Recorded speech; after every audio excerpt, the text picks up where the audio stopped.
दिल्ली की सर्द सुबह थी। धुंध इतनी थी कि सामने खड़ी बस भी धुंधली लग रही थी। लेकिन शिवम की आंखों में आज एक अलग चमक थी।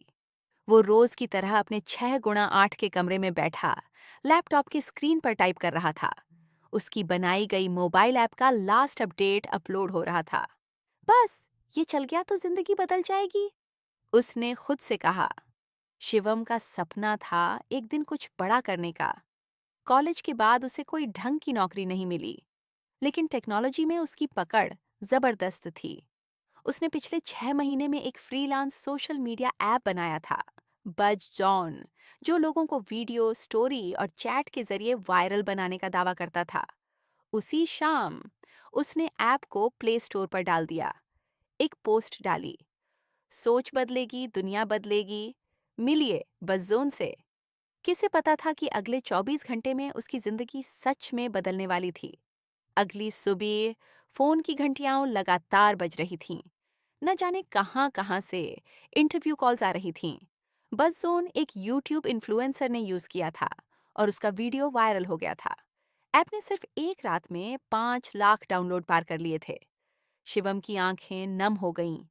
उसने माँ को फोन किया, माँ, मैं बन गया करोड़पति। उसी दिन शाम को एक अवार्ड शो में उसे बुलाया गया, youth icon of the year के लिए। वहीं पहली बार उसकी मुलाकात हुई आदित्य मेहरा से। उस शो की होस्ट, लंबे बाल, तेज आंखें और अंदाज जैसे सवाल भी मुस्कुराकर करती हो। तो शिवम जी, ये करोड़ों का सपना कब शुरू हुआ? शिवम हल्का मुस्कुराया, जब मैं इतना भी नहीं कमा पाता था कि एक कॉफी खरीद सकूं। स्टेज पर खड़े होकर आदित्य उसकी आंखों में देख रही थी और शिवम को लगा जैसे उसकी असली जर्नी अब शुरू हुई है। लेकिन दूर किसी कोने में कोई और भी खड़ा था, कबीर राणा, एक अमीर बिजनेसमैन जिसकी नजरें सिर्फ पुरस्कार पर नहीं, आदित्य पर थीं।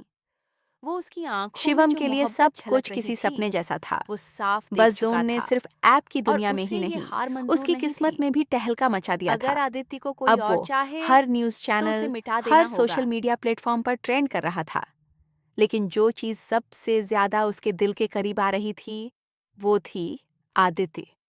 तुम्हें पता है, इंटरव्यू के बाद सबसे ज़्यादा बार किसी ने मुझे तुम्हारे बारे में पूछा, आदित्य ने मुस्कुराते हुए कहा, जब दोनों एक कॉफ़ी शॉप में बैठे थे। तो क्या तुमने सबको बता दिया कि मैं अब तुम्हारा फैन बन गया हूँ? शिवम ने आंखें झुकाकर कहा। आदित्य ने हल्की सी हंसी में जवाब दिया, मैं सिर्फ उन चीजों का फैन बनती हूँ जो वक्त के साथ और निखरती हैं। चलो देखते हैं तुम कितने वक्त टिकते हो। उस दिन के बाद दोनों की मुलाकातें बढ़ने लगीं।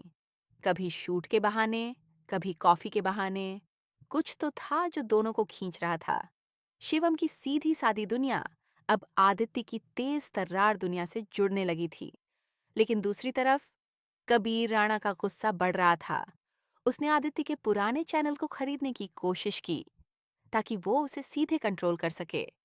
लेकिन आदित्य ने एक नए डिजिटल चैनल से कॉन्ट्रैक्ट साइन कर लिया था, शिवम की कंपनी के साथ। अब ये सिर्फ मोहब्बत नहीं, ईगो की जंग बन गई थी। एक रात जब आदित्य शूटिंग के बाद घर लौट रही थी, एक काली एसयूवी उसका पीछा कर रही थी। ड्राइवर ने उसे ध्यान से देखा, लेकिन कोई नंबर प्लेट नहीं थी। आदित्य ने तुरंत गाड़ी रुकवाई और शिवम को फोन लगाया। शिवम, लगता है कोई मेरा पीछा कर रहा है। शिवम बिना कुछ सोचे बोले, लोकेशन भेजो, मैं अभी आता हूँ। कुछ ही मिनटों में शिवम वहां पहुंचा। एसयूवी जा चुकी थी, लेकिन डर अब भी आदित्य की आंखों में था। तुम्हें लगता है ये कबीर कर रहा है? शिवम ने गंभीर होकर पूछा।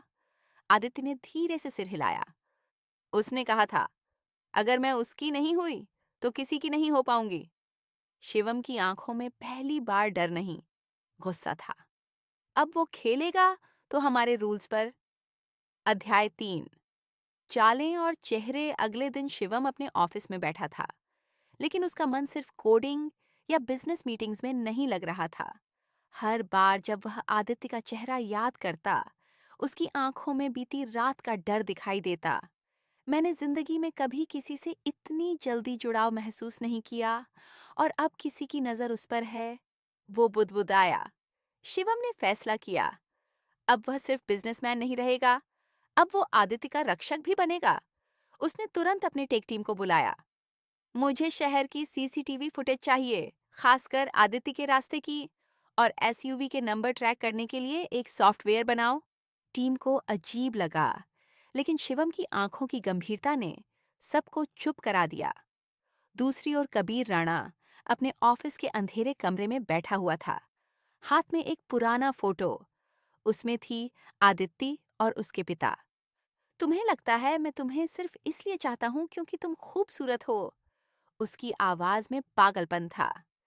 नहीं आदित्य, ये तो सिर्फ एक अधूरा हिसाब है जो तुम्हारे बाप से शुरू हुआ था। उसी शाम आदित्य ने अपने नए चैनल में एक रिपोर्ट तैयार की, बज़ जोन, टेक वर्ल्ड का नया सुपरस्टार। लेकिन रिपोर्ट से ज्यादा उसका मन शिवम की हालत को समझने में लगा था। जब वह ऑफिस से बाहर निकली, सामने शिवम खड़ा था, हाथ में एक छोटा सा जीपीएस ट्रैकर और पैनिक बटन। अब तुम अकेली नहीं हो, इस बटन को दबाना और मैं जहां भी हूं तुम्हारे पास पहुंच जाऊंगा। आदित्य पहली बार थोड़ी भावुक हुई। क्यों कर रहे हो ये सब? क्योंकि अब ये सिर्फ एक ऐप की कहानी नहीं रही, ये हमारी कहानी बन चुकी है। अगली सुबह शिवम की टीम ने एसयूवी का नंबर ढूंढ लिया। वह गाड़ी रजिस्टर्ड थी, कबीर राणा एंटरप्राइजेस के नाम। शिवम का चेहरा सख्त हो गया। अब ये खेल खुलकर खेला जाएगा। शिवम की आंखों में अब सिर्फ एक मकसद था, कबीर राणा को बेनकाब करना। वो सीधे पुलिस के पास जा सकता था, लेकिन वो जानता था कबीर जैसा आदमी कानून से नहीं, सबूत और प्लानिंग से हराया जा सकता है। उसी दोपहर आदित्य अपने पुराने घर गई, एक बंद सा मकान जहां अब कोई नहीं रहता था। कमरे की अलमारी से उसने एक पुरानी फाइल निकाली, आर के केस 2005। उसके हाथ कांप रहे थे। अगर शिवम को ये सच पता चला, तो क्या वो भी मेरा साथ छोड़ेगा? फ्लैशबैक, साल 2005। आदित्य के पिता एक ईमानदार सरकारी अफसर थे। उन्होंने एक घोटाले का पर्दाफाश किया था, और उस घोटाले का मुख्य आरोपी था कबीर राणा का पिता, और खुद कबीर भी शामिल था। कुछ ही महीनों बाद आदित्य के पिता की एक सड़क दुर्घटना में मौत हो गई, लेकिन केस कभी बंद नहीं हुआ। अब कबीर आदित्य को पाना नहीं चाहता था, वो उसे खत्म करना चाहता था ताकि उसके अतीत का सबूत मिट जाए। शाम को शिवम ने आदित्य से मिलने की जिद की। जब दोनों मिले, आदित्य ने वो फाइल शिवम को पकड़ाई। अगर तुम मेरी जिंदगी में आ रहे हो, तो ये सच्चाई भी जान लो। शिवम ने ध्यान से हर पन्ना पढ़ा। उसकी आंखों में आंसू थे, गुस्से और प्यार दोनों के। अब ये सिर्फ तेरी नहीं, हमारी लड़ाई है। उसी रात कबीर को एक गुप्त कॉल आता है। वो लड़का बहुत तेज है, बस जोन की सिक्योरिटी टीम तुम्हारे ट्रैक पर आ चुकी है। कबीर ने सिगार बुझाया और एक इशारा किया, तो अब वक्त आ गया है किसी को हटाने का। अगली सुबह शिवम के सबसे करीबी दोस्त और बस जोन के को-फाउंडर राजीव की लाश एक फ्लाईओवर के नीचे मिली। Postmortem report, accident. लेकिन शिवम जानता था, ये एक वार्निंग थी। वो अब टूट नहीं रहा था, अब वो बदल रहा था। अगर अब कोई मेरी दुनिया छीनने की कोशिश करेगा, तो मैं उसकी दुनिया जला दूंगा। शिवम अब अकेला नहीं था। राजीव की मौत ने उसे झकझोर दिया था, पर कमजोर नहीं किया। उसने बस-जोन की सिक्योरिटी टीम के साथ मिलकर एक डिजिटल वॉर शुरू कर दी थी। एक ऐसा प्लान जिससे कबीर की सारी सच्चाई दुनिया के सामने आ सके। मैं टेक्नोलॉजी से खेलने आया था, अब आग से खेलूंगा, शिवम ने अपनी स्क्रीन पर फाइल्स खोलते हुए कहा। वहीं दूसरी तरफ कबीर राणा के बंगले में मीटिंग चल रही थी। वो लड़का अब हमारे रास्ते का कांटा बन चुका है, उसका एक आदमी बोला। कबीर मुस्कुराया, तो कांटे को जमीन में गाड़ दो और इस बार सीधा दिल पर वार करो। प्लान था आदित्य का किडनैप। एक शाम जब आदित्य अपने शो की शूटिंग से लौट रही थी, उसकी गाड़ी को अचानक एक ट्रक ने टक्कर मारी। ड्राइवर घायल और आदित्य गायब। शिवम को जैसे ही खबर मिली, वो पागलों की तरह दौड़ा। जीपीएस ट्रैकर काम नहीं कर रहा था, सिग्नल ब्लॉक कर दिया गया था, लेकिन उसने हार नहीं मानी। वो सीधे बस-जोन के इमरजेंसी सर्वर में गया और ट्रैफिक कैमरा फुटेज खंगालने लगा। एक वीडियो में एक काली वैन दिखी। और उसी में आदित्य को बेहोश ले जाया जा रहा था।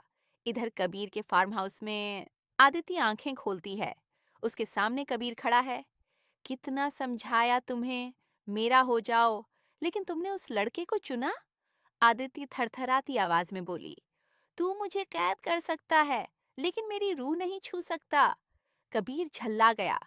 तो अब ये कहानी खून से लिखी जाएगी। शिवम ने आदित्य का लोकेशन ट्रैक कर लिया था। बस जोन के सिक्योरिटी एक्सपर्ट्स, एक हैकर गर्ल रिया और दो भरोसेमंद दोस्त लेकर वो फार्म हाउस की तरफ निकल पड़ा। अब ये सिर्फ मोहब्बत की लड़ाई नहीं, ये जिंदगी की जंग है। शिवम अब अकेला नहीं था। राजीव की मौत ने उसे झकझोर दिया था, पर कमजोर नहीं किया। उसने बस जोन की सिक्योरिटी टीम के साथ मिलकर एक डिजिटल वॉर शुरू कर दी थी। एक ऐसा प्लान जिससे कबीर की सारी सच्चाई दुनिया के सामने आ सके। मैं टेक्नोलॉजी से खेलने आया था, अब आग से खेलूंगा, शिवम ने अपनी स्क्रीन पर फाइल्स खोलते हुए कहा। वहीं दूसरी तरफ कबीर राणा के बंगले में मीटिंग चल रही थी। वो लड़का अब हमारे रास्ते का कांटा बन चुका है, उसका एक आदमी बोला। कबीर मुस्कुराया, तो कांटे को जमीन में गाड़ दो और इस बार सीधा दिल पर वार करो। प्लान था आदित्य का किडनैप। एक शाम जब आदित्य अपने शो की शूटिंग से लौट रही थी, उसकी गाड़ी को अचानक एक ट्रक ने टक्कर मारी। ड्राइवर घायल और आदित्य गायब।